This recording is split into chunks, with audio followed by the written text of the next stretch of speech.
What's going on, everybody? You know who it is. I'm Kevin with Custom Night Vision, and welcome back to our YouTube channel. We have another special episode for you today. We've got these fine gentlemen over here in the office from Lowlight Innovations, and they're going to talk a little bit about current products that are available, new products that are available, and some modifications that are being done to the current products available. So Claude, if you want to take it away and tell us all the stuff you want to tell us, I'll ask questions. All right. Appreciate it, Kevin. All right. So here we have the MH1, something you guys are probably all familiar with by now. This is our modular articulating manual gain bino. It's the newest product that we've come out with to date.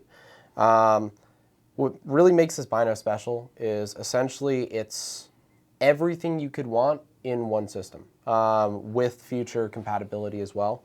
So the idea behind the system was to make a system that's similar to like an AR-15, a platform we all know and love, something that you can disassemble yourself, you can feel comfortable with, and you can upgrade as time goes on. So obviously trends change in industries. You know, you might want a what's that thing called? The super safety for the AR? Oh, yeah, or you have something super like that? safety. You Yeah. have the different type of triggers. Yeah. You can get a flamethrower for your AR if you really want to be that guy. Exactly. Like lots of people choose to upgrade things over time, and the MH1 is no different. So this was the old battery compartment with the MH1. It's just a standard CR123 alpha battery compartment. This battery compartment is now the old style that people will probably be upgrading from. Now we have what's called the UBC. So this battery compartment combines external power with internal power. And what's truly special about this battery compartment is it gives your unit a lot of flexibility in terms of how you can actually use the device. So you can use external power completely independently from onboard power. You can use onboard power completely independently from external power, or both together. And at the same time, it has a smart management system in the back. So if you do have a CR123 battery in and an external battery pack connected, it'll draw from the external battery pack first, and then it'll seamlessly, once that battery pack is dead, switch to your onboard power as your reserve power. So you don't have to have a battery in the device to utilize the battery pack? Absolutely not. Seems like intuitive or just rational thought, but some devices you have to have a battery inside to use a remote battery pack, which is kind of crazy, but at any rate, that's cool. We like that. Currently we have a bunch of these in stock, this module, if you will. So if you already have an MH1, you can go on our website and buy it. If you just bought an MH1, we're installing them standard now. And going forward, all the MH1s we receive in the future will have it installed from the factory. It makes no difference. I mean, it's a pretty simple install for me to do or for you at home, but it is more convenient to buy these this way because I like to build things more quickly. We're pretty busy. So at any rate, like I said, if you want one of these, they're on the website. You can buy them. If you just bought an MH1 and you're waiting on it, it should be installed from us because they are now available. Claude, I have a question. So this battery pack's like the compartment's a little bit longer. Is this a dual fuel battery pack, or is it only the CR123 still? So that is a great question. Kind of forgot to touch on that. So kind of important. So it will be actually a 3-fuel battery compartment. So I mean, technically 4 fuel if you want to look at it that way. So you have your external power as one fuel option. And then you have CR123, which is the standard that this takes right now. However, we will be releasing a slightly longer cap for this that will be able to accommodate AA and AAA batteries. Wow. So the board inside of here actually has a boost converter. So it'll boost your voltage from 1.5 volts to the 3 volts necessary to power an intensifier tube. Obviously, you're not going to get much runtime on a AAA battery, maybe like 8 hours or so, but it's still a nice option if you don't have many battery types available to you or many specialty battery types. That's pretty cool. I've never seen anything like that before.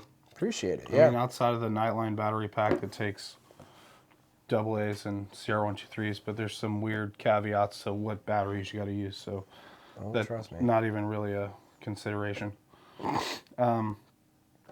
To install one of these, maybe we'll do a video, or if you haven't done one already. Sure. Basically, there's 4 torque style screws in the bottom. You remove those. There's 4 torque style screws in the front of the bridge. You remove those, and there's a connector behind this front brace in the bridge that has this little, I don't know, 5 or 6 pin connector.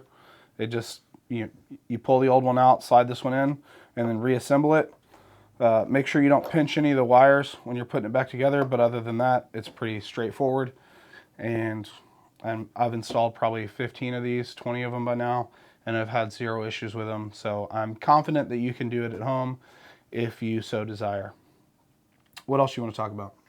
Well, Giuseppe, you can kind of help me talk about this. So this is kind of a 2-in-1 product right now, actually.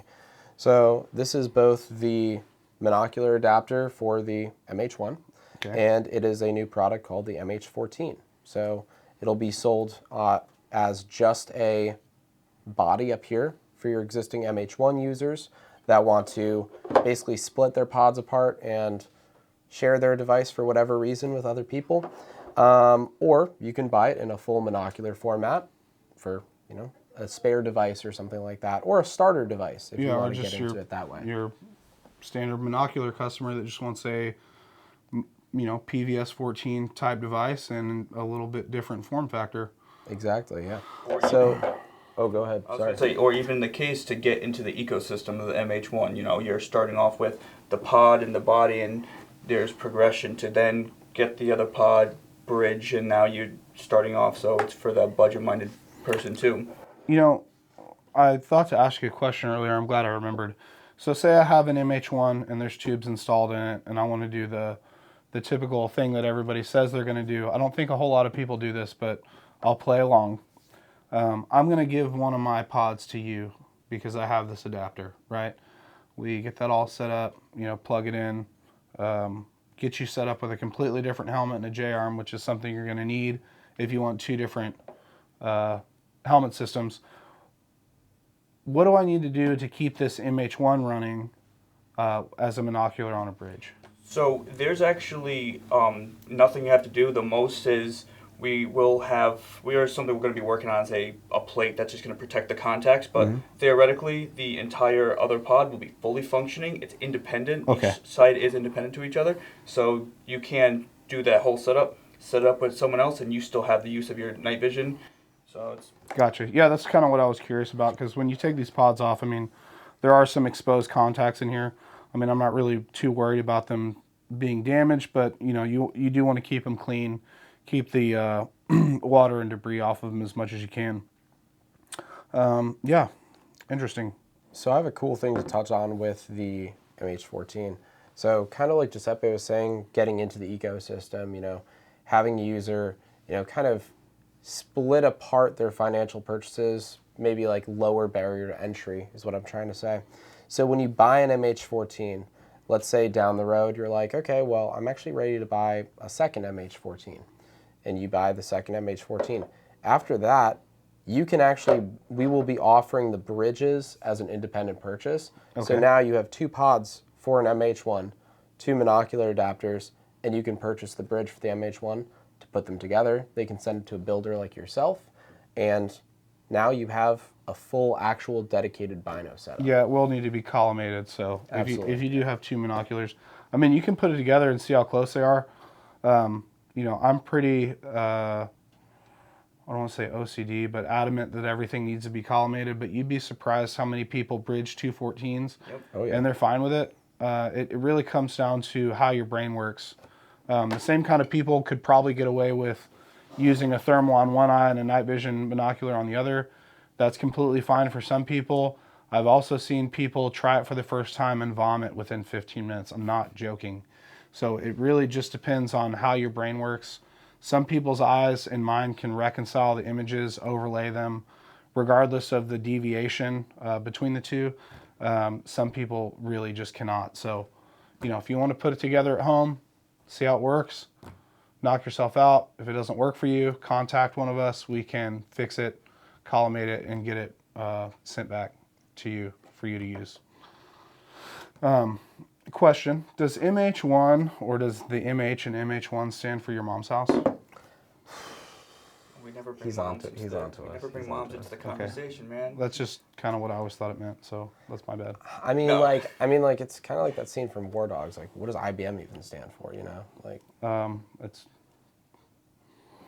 and he like tells the guy it's to pretty get out. obvious. I thought it was like well known. Isn't it International Business Machine? Get the fuck out of here. Get the fuck out. Are these mil spec? Because that's a big deal these days. Guys, they have a cage coat on them. Oh, so that means it's mil spec. And just as the last thing to run through some of the features of this, just so that you guys know it's mil spec.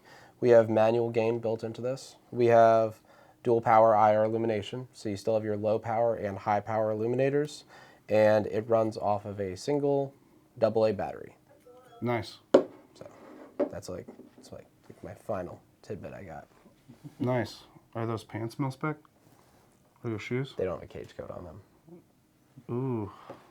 Should probably Mystery send- meat should probably pants. send them back. Yeah. Mystery meat You have pants. to return them right now. Something that I thought about earlier that I know some people are going to ask. These power ports in these, upgraded battery compartments, they accept the standard Fisher connector. These are seen in a lot of other night vision devices like 31 alphas, GPMVGs, 1531s. They're pretty prevalent out in the industry. There's nothing weird, no specialty adapters needed or anything like that. And the way it plugs in, just like any of those devices, it has a little white dot here that tells you where to line it up.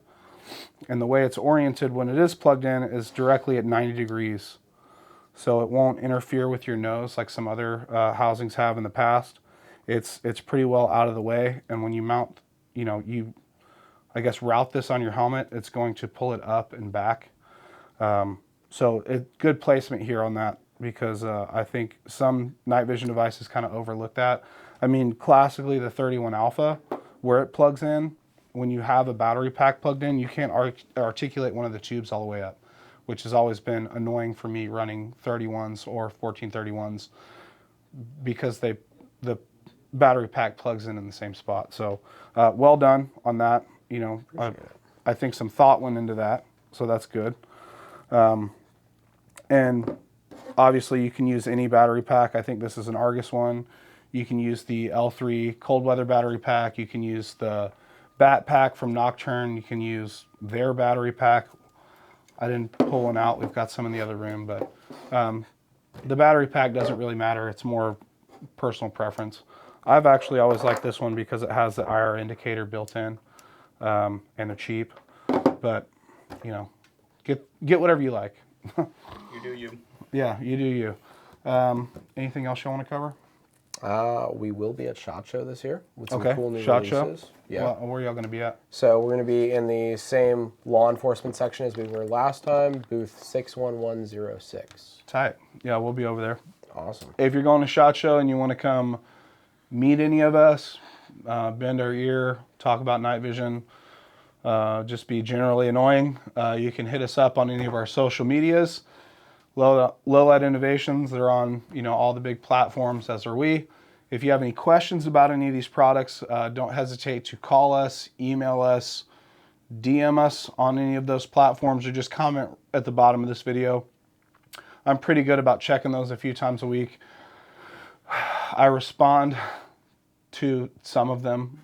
Some of them I'm not going to. It's just not really worth my time because you're silly gooses. So get down there, subscribe to the channel, leave a ridiculous comment.